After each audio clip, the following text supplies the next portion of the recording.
new details about the improvised weapon that may have been used. Bulger was an infamous mobster, of course, who once helped law enforcement. And now two sources tell NBC News they're looking at a fellow inmate with mafia ties who might have participated in the killing.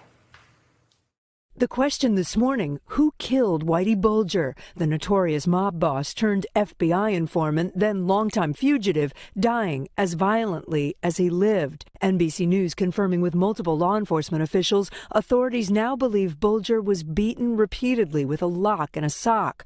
The brutal attack taking place inside the 89-year-old's cell, just hours after he arrived at this West Virginia prison. Citing individuals briefed on the attack, the Boston Globe revealing investigators now eyeing two of Bulger's fellow inmates as potential suspects. One of them, 51-year-old Phocius Freddie Gius, a mafia hitman from Western Massachusetts, serving a life sentence for his role in two murders. The Globe reporting video surveillance captured Gius and another inmate entering Bulger's cell about 2 hours before he was found unresponsive.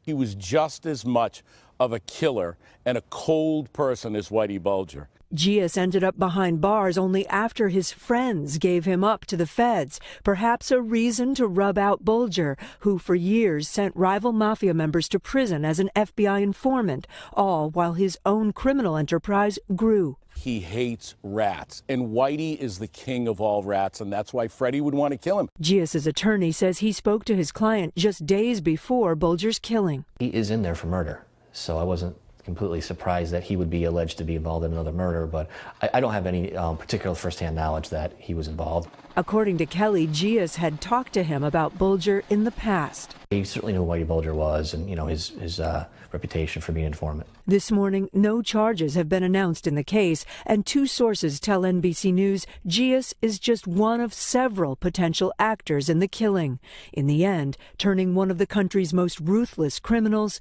into the victim. So while we're getting a better picture of what happened to Bulger, there is still one big mystery that remains. Why was he transferred to the West Virginia prison in the first place? And why was he placed in the general population? His death at that notoriously violent facility is the third in 7 months, guys. They're supposedly very understaffed there. A lot of people wondering if this was an accident waiting to happen. I think they could just look at the papers and figure out who ordered it. You would think. Yeah. We'll probably being find out. investigated. Yeah. Kate Snell, thank you.